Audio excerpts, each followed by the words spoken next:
ये कहानी अनिल की है। अपने भैया भाभी के टोने टोटकों से परेशान होकर जब उसने नया घर लिया तो भी उसकी जिंदगी में चैन नहीं आया, क्योंकि उसके भैया भाभी ने गांठ बांध ली थी कि अनिल और उसके परिवार को बर्बाद कर देना है। और शायद इसीलिए उन्होंने अनिल के नए घर के बाहर कीलें ठोककर उसका घर प्रेतों के हवाले कर दिया। और पिछली रात उस टोटके का भरपूर असर भी दिखा, पर खेल तो अभी शुरू हुआ था। क्योंकि अगले दिन ताऊ जी के साथ जब वो पड़ोस वाले गांव पहुंचे तो वहां के पंडित जी से मिल नहीं पाया। इसलिए हताश होकर अनिल ने कहा, मैं एक काम करता हूँ, मैं बस लेकर अभी लौट जाता हूँ। कल सुबह 5 बजे की पहली बस पकड़कर मैं वापस यहाँ आ जाऊंगा। ठीक है, जैसा तुम्हें ठीक लगे बेटा। तो अनिल आश्रम से सीधे बस अड्डे पर पहुंच गया, और जैसे ही वो टिकट कटाकर बस के अंदर गया उसका शरीर ठंडा पड़ गया, क्योंकि उसके ठीक सामने की सीट पर उसे अपनी भाभी बैठी हुई दिख रही थी। अनिल का पूरा शरीर डर के मारे कांप रहा था। उसे समझ नहीं आ रहा था कि आखिर उसकी भाभी यहां तक कैसे पहुंच गई। पर वो इतना जरूर जानता था कि अगर वो इस बस में रुका तो उसके साथ कोई ना कोई अनहोनी जरूर हो जाएगी। पर इससे पहले कि वो उस बस से उतर पाता, बस चल पड़ी। अनिल घबराया हुआ खड़ा ही था कि कंडक्टर उससे बोला, भाई साहब सीट पर तो जाकर बैठो। हाँ, बैठता हूँ। तो अनिल घबराता हुआ उस सीट पर जाकर बैठ गया जिसके ठीक पीछे उसकी भाभी बैठी थी। और अजीब बात तो यह थी कि उस पूरी बस में बस एक वही सीट खाली थी। सीट पर बैठने के बाद अनिल पूरे वक्त घबराया हुआ था। उसे उसके परिवार की चिंता खाए जा रही थी, और तो और अपने पीछे भाभी के बैठे होने के कारण वो यही सोच रहा था कि उस पे और उसके परिवार पर कौन सा संकट आने वाला था। खैर, कुछ घंटों बाद जब गाड़ी बस अड्डे पर रुकी तो अनिल भागकर गाड़ी से बाहर निकल आया। तभी वहां खड़े कंडक्टर ने कहा, कमाल है ना भाई साहब, आज तो अजीब ही कुछ हुआ है। हाँ? मतलब मैं समझा नहीं। अरे आज आपके अलावा कोई सवारी ही नहीं मिली हमें। ऐसा पहली बार ही हुआ है हमारे साथ। क्या? ये क्या बोल रहे हो? पूरी बस तो भरी थी। अच्छा, पूरी बस भरी थी? भाई साहब कुछ गलत चीज तो नहीं खा लिया आपने? पूरे बस में आज आपके अलावा कोई था ही नहीं भाई साहब। अरे क्या बकवास कर रहे हो? मैंने अपनी आंखों से लोगों को अंदर बैठते हुए देखा था। अच्छा, जाओ आप एक बार बस में देख कर आना, कितने लोग हैं। कंडक्टर की बात पर अनिल वापस बस के अंदर चला गया, पर अंदर जाने पर उसे एक और झटका लगा। पूरी की पूरी बस खाली थी, पर उसकी भाभी अब भी उसी सीट पर बैठी हुई थी और उसे देखकर हंसे जा रही थी।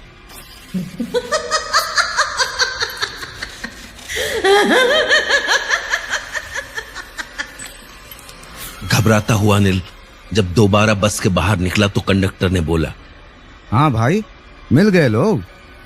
भैया, बस तो खाली है पर अंदर एक औरत है। अच्छा, पहले कह रहे थे कि बस भरी है, अब कह रहे हो कि अंदर एक औरत है। क्यों पागल कर रहे हो भाई साहब?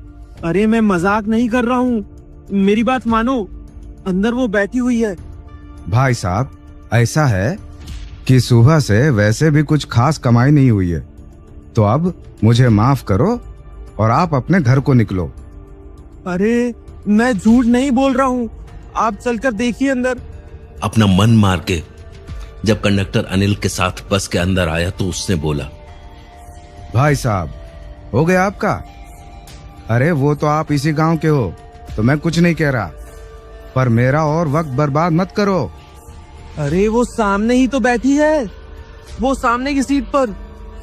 अरे नहीं है इस बस में कोई, कितने बार कहूं, अब जाओ यहां से।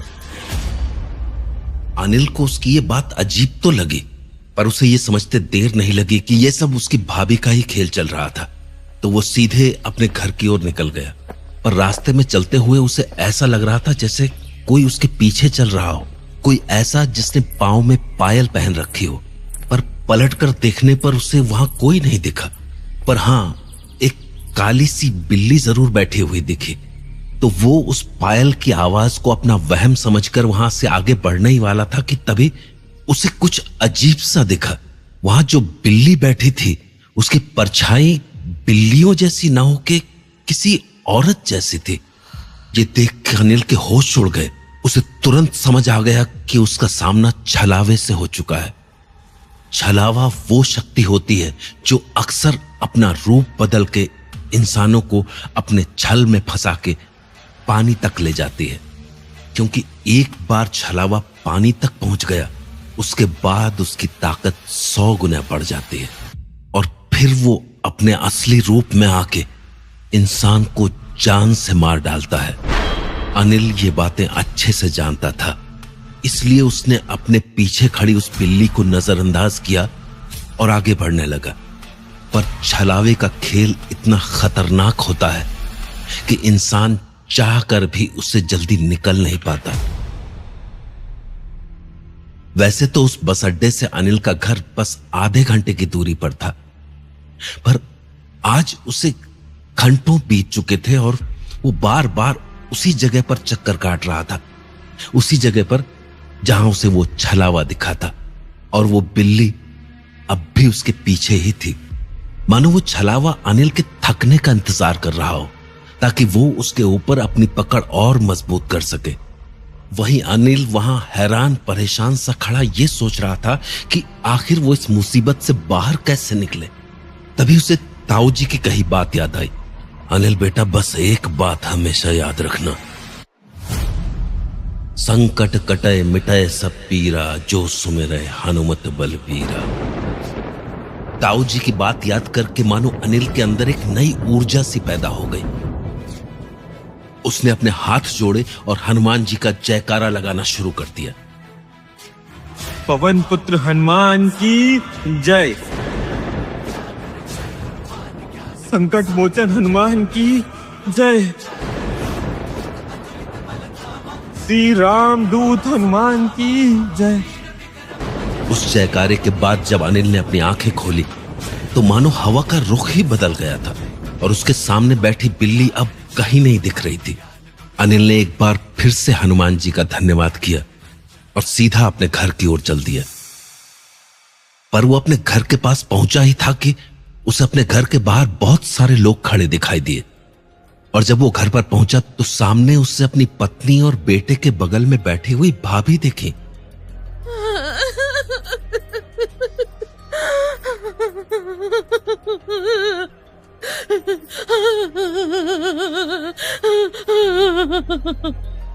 उसकी भाभी फूट फूट कर रोए जा रही थी तो अनिल अपनी पत्नी के पास गया और उससे बोला, बबीता, ये सब क्या हो रहा है और भाभी यहाँ क्या कर रही हैं? आधे घंटे से ये तमाशा चल रहा है, पता नहीं क्या चाहती हैं। बार बार हमसे अपने घर चलने को कह रही हैं। इससे पहले कि अनिल कुछ बोल पाता उसकी भाभी कविता ने कहा, अनिल, तुम्हारे भैया की हालत बहुत बुरी है, उनके पास बहुत कम समय बचा है। वो बस तुम्हें और तुम्हारे परिवार को आखिरी बार देखना चाहते हैं। मैं मानती हूँ हमने तुम लोगों के साथ बिल्कुल भी अच्छा नहीं किया, पर मुझे अपनी गलती का एहसास हो चुका है और शायद मुझे इसकी सजा भी मिल चुकी है। तुम्हारे भैया आखिरी सांसें ले रहे हैं, मैं तुम्हारे आगे हाथ जोड़ती हूँ, उनकी आखिरी इच्छा पूरी कर दो, उन्हें तुम लोगों को एक आखिरी बार देख लेने दो।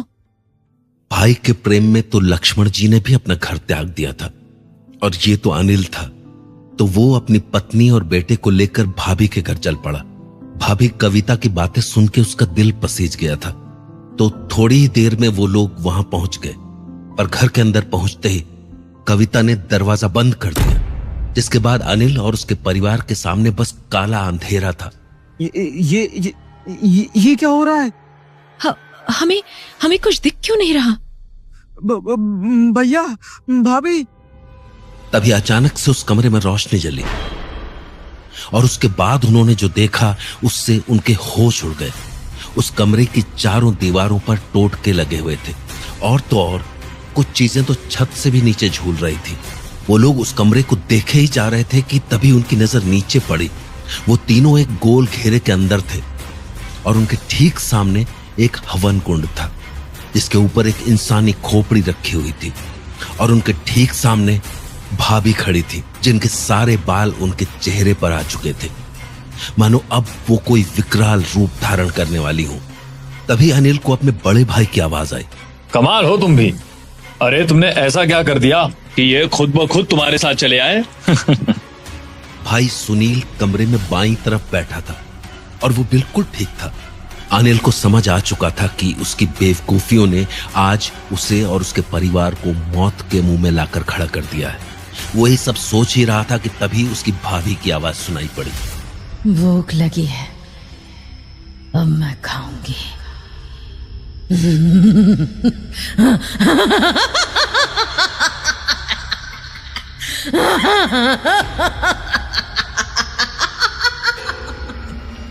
कविता भाभी ने इतना कहा ही था कि तभी पूरे कमरे में रोशनी जलने बुझने से लगी और सामने रखा हवन कुंड तेज लपटों के साथ जलने लगा। उस हवन कुंड के जलते ही कविता और जोर से हंसने लगी।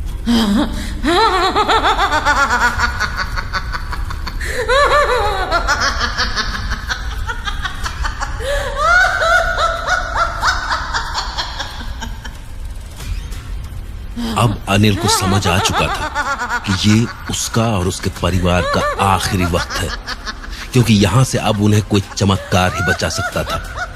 वो ये सब सोच ही रहा था कि तभी बाहर से एक तेज आवाज गूंजी।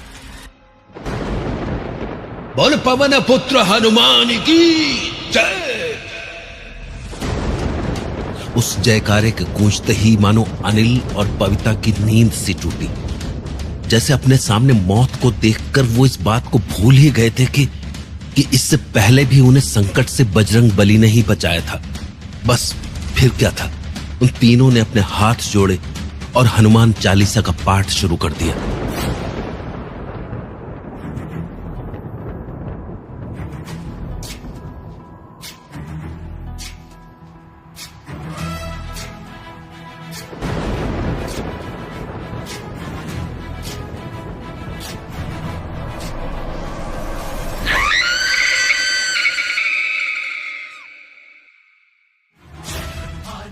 अनिल ने अपनी पत्नी से बस सुना ही था कि हनुमान चालीसा में कितनी ताकत होती है, पर आज उसने वो ताकत अपनी आंखों से देख भी ली थी।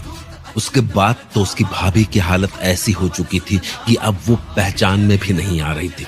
वहीं उसका बड़ा भाई सुनील अपनी जगह पर ज्यों का त्यों अवाक सा बैठा हुआ था। उसके बाद अनिल, बबीता और मन्नू जैसे ही घर के बाहर निकले, उन्हें बाहर ताऊ जी खड़े मिले। ताऊ जी, आप यहाँ? आप तो आज दूसरे गांव में रुकने वाले थे ना? हाँ, पर मुझे तेरे भैया भाभी पर शक था कि वो आज कुछ ऐसा करने की कोशिश करेंगे, और शायद मेरा शक सही था। हाँ ताऊ जी, आज ऐसा लगा मानो हम मौत के मुंह पर खड़े थे, पर फिर ना जाने किसी ने बाहर से हनुमान जी का जयकारा लगाया। ऐसा लगा मानो हम नींद से जाग गए हों।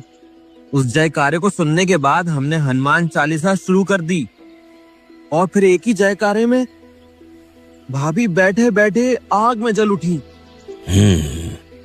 मैंने कहा था ना, हनुमान जी का जयकारा बड़े से बड़े संकट को दूर कर देता है। पर ताऊ जी, वो जयकारा आपने ही लगाया था ना?